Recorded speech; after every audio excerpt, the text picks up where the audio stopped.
ուրեմն ամիսներ առաջ հրավիրված էի մի ընթրիքի, որին ներկա էին Հայաստանի տարբեր ոլորտերում աշխատող անձինք, հիմնականում գործարար ոլորտի ներկայացուցիչներ,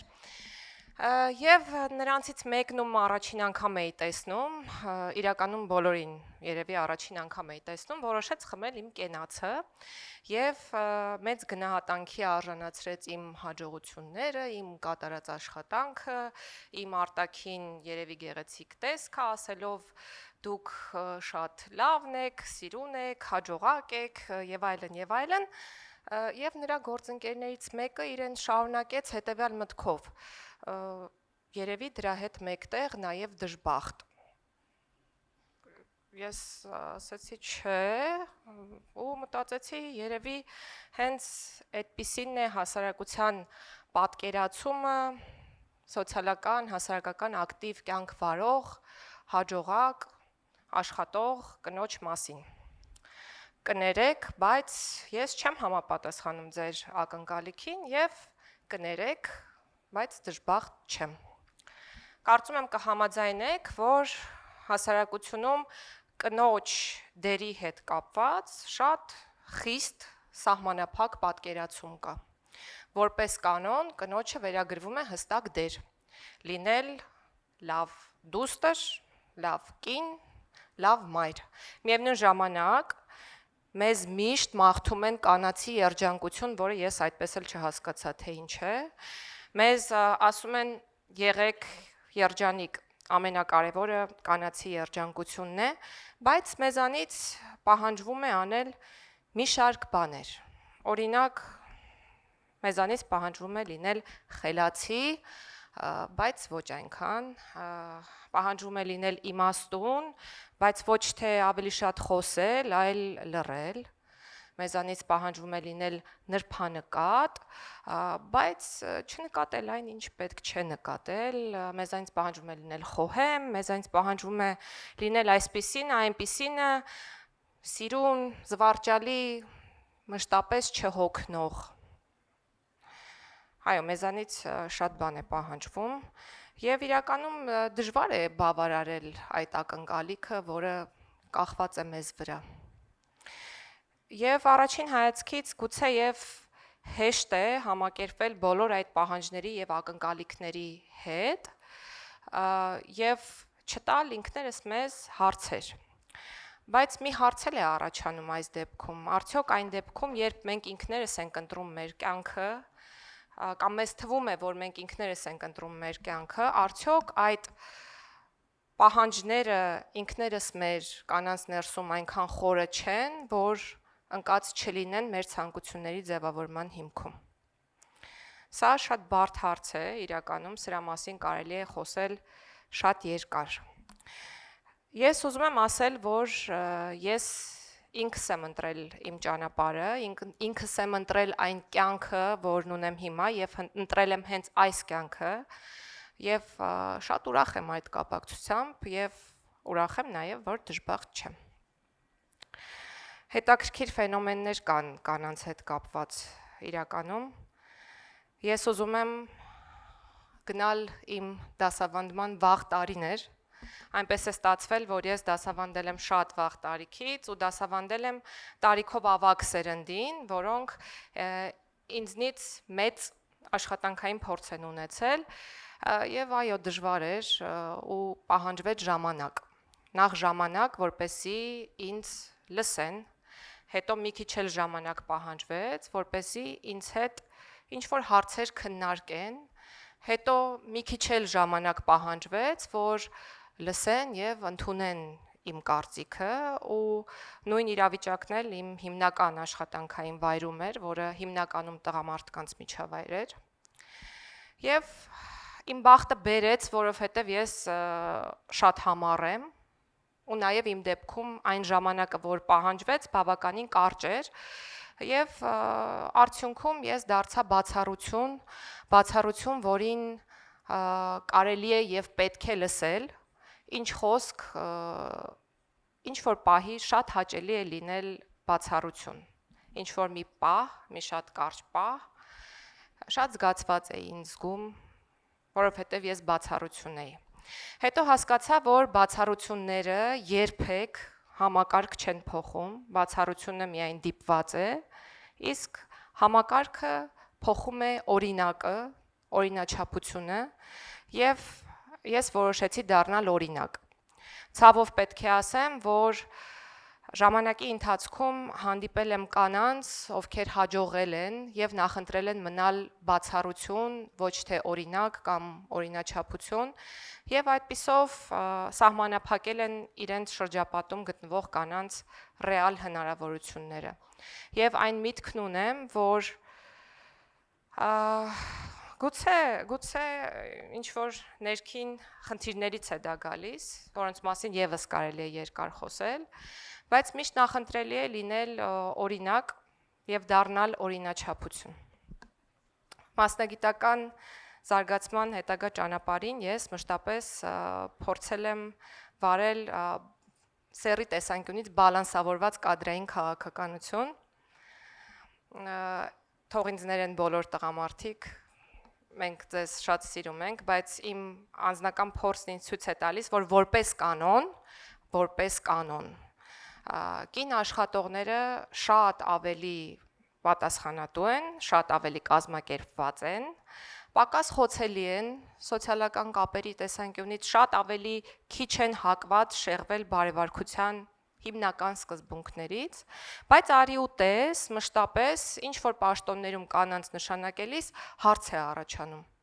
ինչու էր պետք կին նշանակել այդ պաշտոնում, ինչպես կարելի է, եւ ես հիշում եմ ամենաաղմկահարույց դեպքը կապված կնոջ որևէ պաշտոնում նշանակման հետ, եւ դա քրեակատարողական ծառայության պետի պաշտոնում կնոջ նշանակման դեպքն էր։ Ուրեմն նշանակումից հետո օրեր, նույնիսկ ամիսներ շարունակ լրագրողներին հուզող ամենակարևոր հարցը այն էր, թե ինչպես էր կարելի այդ պաշտոնում կին նշանակել, եւ ինձ ուղղվող հարցերը հետեւյալ բովանդակությունն ունեին. բայց կին, ինչու կին, ինչպես կարելի է կին, որևէ հարց կնոջ մասնագիտական պատրաստվածության, աշխատանքային փորձի մասին, ինձ այդպես էլ չտրվեց։ Եվ ի հակադրություն այս օրինակի կար մեկ այլ օրինակ, մի քանի օր անց ծառայության պետի պաշտոնում նշանակելուց պաշտոնի նշանակվեց տղամարդ։ Խոսքը հարկադիր կատարումն ապահովող ծառայության պետի մասին է։ Եվ այդ նշանակմանը հաջորդող կառավարության նիստից հետո առաջին անգամ ինձ լրագրողները չմոտեցան։ Եվ ես լուր անցա իրենց կողքով, անցա այսպես, հետո մտածեցի ինչ որ մի բան այն չէ, որովհետև անսովոր էր, միշտ լրագրողները մոտենում էին նիստից հետո, չալարեցի, պտտվեցի, հետ գնացի իրենց մոտ, կանգնեցի, այսպես նայեցի, ասացի՝ մի րոպե, երեք հարկադիրի պետ ենք նշանակել, բա ինչու չեք հարցնում, ինչու տղամարդ, բոլորը բարձրաձայն ծիծաղեցին, ես հույս ունեցա, որ այդ իմ հարցով մեր իրականությունը ինչ-որ չափով փոխվեց։ Մի հետաքրքիր ֆենոմեն էլ կա, Աստված մի արասցե, եթե կին պաշտոնատար անձը սխալվի, շատերը կասեն, դե կիներ, սխալվեց, պետք չէր կնոջը այդ պաշտոնում նշանակել։ Որևէ մեկը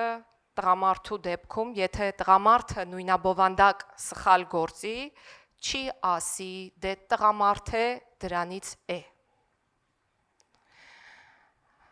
Վերջերս լիբերալ մոտեցումներ էլ կան առայն, որ կանանց դեպքում ասվում է, դե կարող եք ընտրել այո կարիերան, բայց այդ դեպքում երևի ընտանիքը չստացվի։ Այո, շատ լավ է, ընտրիր կարիերան, առաջ գնա, կարող ես, հնարավորություններ կան եւ այլն, բայց այն հարցը միշտ կա,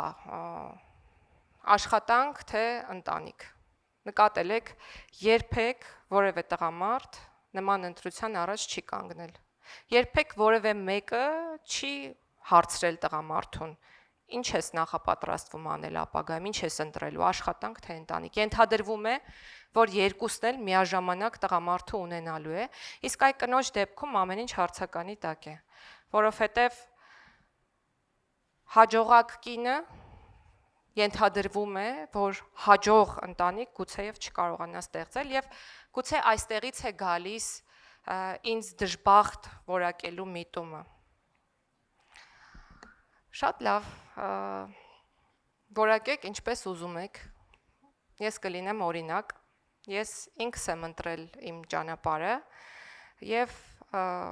իմ գործողություններն արել եմ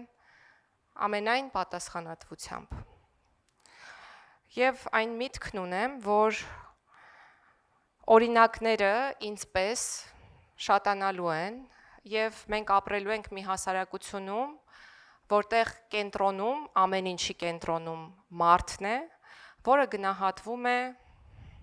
սեռից բացի այլ կարևոր հատկանիշներով, մասնագիտական պատրաստվածությամբ, աշխատանքային փորձով եւ շատ այլ կարևոր հատկանիշներով։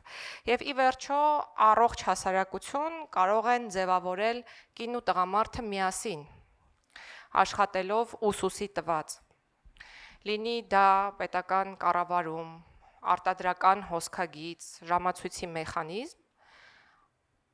կարող է դա աշխատել արդյունավետ, եթե բոլոր մասնիկները փոխգործակցում են, համագործակցում են, յուրաքանչյուր մասնիկ պետք է աշխատի մյուսների հետ համակցության մեջ եւ սրանում է գեղեցկությունը։ Ես նորից եմ ուզում նշել, որ ես իմ օրինակով ինքս եմ ընտրել իմ ճանապարհը եւ այդ ճանապարհին ինձ միշտ հարցրել եմ, թե ինչ եմ ես ուզում անել։ Եվ իմ անելը ինչ-որ մի բան չեմ պայմանավորել այլ մարդկանց ցանկություններով եւ այն շակերտների մեջ պարտադիր ակնկալիքներով, որոնք կախված են մեզ կանանց վրա։ Եվ մի բանի մասին եմ մտածել, ինչն է կարևոր, ինչ անելը, թե ինչ դառնալը, եւ եկել եմ եզրահանգման, որ առաջինը ավելի կարևոր է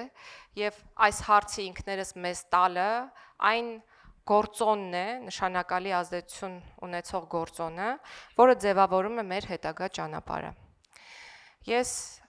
այսօր զբաղեցնում եմ նախարարի պաշտոնը, որն ինձ համար միջոց է անելու այն, ինչ ես եմ ցանկանում։ Իմ նախկին եւ ապագա դերերը, նախկինները ընտրել եմ, ապագաները ընտրելու եմ, հենց այս գիտակցումով առաջնորդվելով եւ շատ կարեւոր է, որ մեզանից յուրաքանչյուրն ունենա այս գիտակցումը եւ առաջնորդվի իր ցանկություններով, որովհետեւ եթե մենք ապրենք այլոց չափանիշներով եւ հետաքրքրվենք այլոց պարտադիր ակնկալիքներով մեր մասին, մենք կլինենք դժգոհ, անկախ նրանից ինչ կանենք կամ ինչ կդառնանք, եւ կլինենք դժբախտ։ Ես ընտրում եմ չլինել դժբախտ։ Ամեն ինչ սկսվում է մեզնից, մեր խիզախությունից լինել չհարմարվող, մեր ցանկությունից առաջնորդվել մեր, այլ ոչ թե այլ անձանց չափանիշներով, մեր ցանկությունից փոխել ինչ-որ բան դեպի ավելի լավը եւ մեր չվախենալուց լինել օրինակ։ Ես առաջարկում եմ, որ մենք լինենք օրինակ։ Շնորհակալություն։